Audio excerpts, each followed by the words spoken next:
Olá a todos. Então, nesse nosso vídeo de hoje, a gente vai entrar um pouco aí nos assuntos. Por que as pessoas elas fazem ingestão de corticoides, né, para regular aí o organismo? A gente vai falar um pouco sobre taxa de glicemia, né, que é a quantidade de açúcar aí no sangue. Vamos falar um pouco aí sobre os tipos de diabetes. Então, para isso, vamos retornar ao nosso assunto lá do cortisol. Só fazer uma recapitulação que a gente já viu aí em vídeos anteriores, que a gente tem aquele hormônio adrenocortical, que é o ACTH. Então, o hipotálamo ele produz o hormônio estimulante de corticotropina, que chega na adenohipófise e faz secretar corticotropina, que é o ACTH. Esta, então, no caso, ela age sobre o córtex, né, uma casquinha lá da suprarrenal, sobre o metabolismo dos carboidratos, que, por sua vez, produz, né, glicocorticoides, ou seja, cortisol em menos grau androgênios, que, no caso, são hormônios masculinos. Os androgênios suprarrenais, ele tem pouca ação sobre o organismo. Portanto, o ACTH, ele produz cortisol em menor grau androgênios, que normalmente não têm ação. E eles não têm ação por quê? Porque, no caso, os órgãos sexuais, eles produzem muito mais. Agora, quando a pessoa ela tem algum tumor, por exemplo, na adrenal, suprarrenal, né? Aí, no caso, aumentaria muito esses hormônios. Então, exercício físico, né? As concentrações de cortisol, elas aumentam durante o exercício físico, de maneira a aumentar o metabolismo proteico, liberando aminoácidos para serem utilizados pelo fígado no processo da gliconeogênese. Esse aumento do cortisol, ele ocorre exatamente por estímulo lá do eixo hipotálamo pituitária adrenal, que a gente chama aí como HPA. Então, cortisol, né?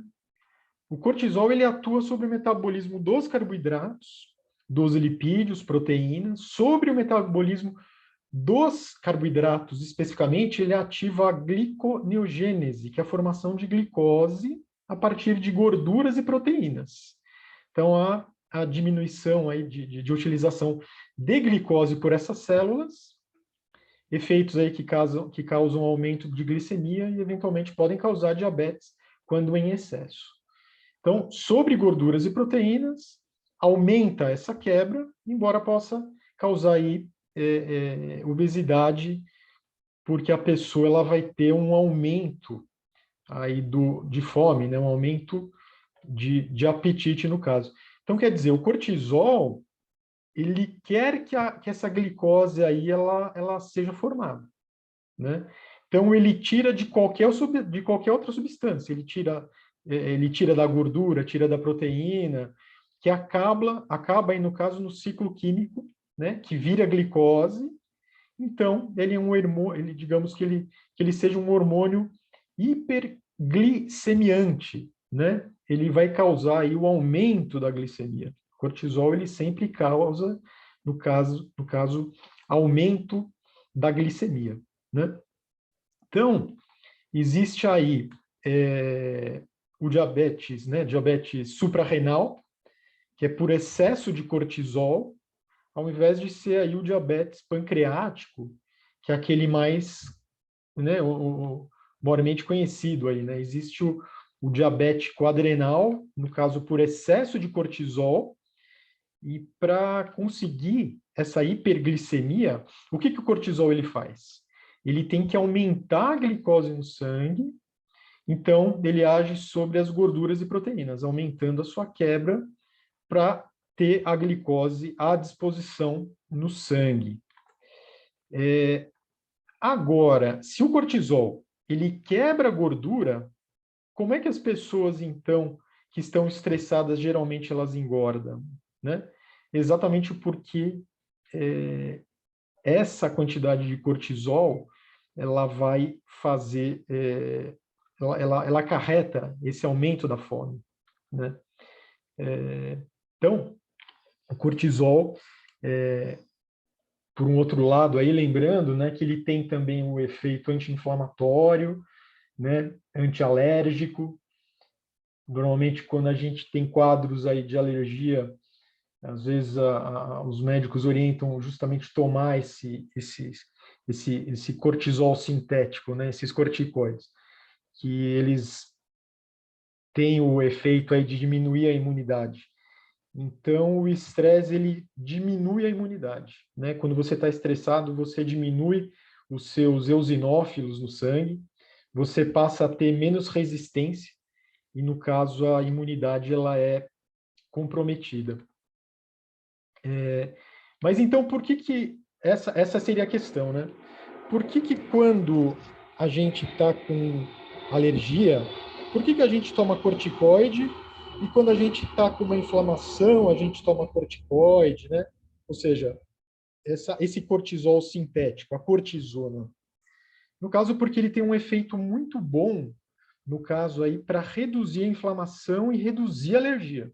Mas ele não pode ser tomado durante muito tempo, né? Senão, ele vai ter aí, no caso, outros efeitos nocivos. O córtex adrenal, ele produz um hormônio chamado aldosterona, que ele é um hormônio que age, no caso, sobre os rins, promovendo o aumento de absorção de sódio e secreção de potássio. Então, essa questão, justamente aí que a gente viu de sódio e potássio lá nos nossos vídeos iniciais, aqueles potenciais de ação, né? Então, atua no equilíbrio hídrico. A gente sabe que tudo isso no nosso corpo tem que ser equilibrado, né? Os níveis de sódio e potássio, principalmente porque toda célula nervosa, o seu funcionamento, ele depende desses níveis de sódio e potássio, como a gente viu lá no início, né? Acredito que, por meio de uma recapitulação, lá, primeiro e segundo vídeo, acho que principalmente o primeiro a gente vai ver. Então, quem que faz isso? É o rim. Então, se você come uma comida salgada, bebe água para eliminar esse sódio, porque muito sódio vai te fazer mal. E o potássio? O potássio ele é importante. Se falta potássio, você tem cãibra, por exemplo. Então, quem faz esse equilíbrio de deixar certinho os níveis de sódio e potássio no sangue, consequentemente em todos os líquidos corporais, é um hormônio chamado aldosterona, que é produzido também pela adrenal. Ele atua aí, no caso, sobre equilíbrio eletrolítico, então, principalmente em sódio e potássio. E ela atua nos túbulos renais, fazendo isso, mantendo sua concentração de potássio dentro da normalidade. E a regulação da secreção, ela depende exatamente desse equilíbrio eletrolítico, tendo pouco efeito aí o ACTH. Uma outra glândula que a gente não está muito acostumado a falar, mas que é bastante importante, no caso, é o pâncreas endócrino. Tá? Lembrando a localização lá, só do pâncreas.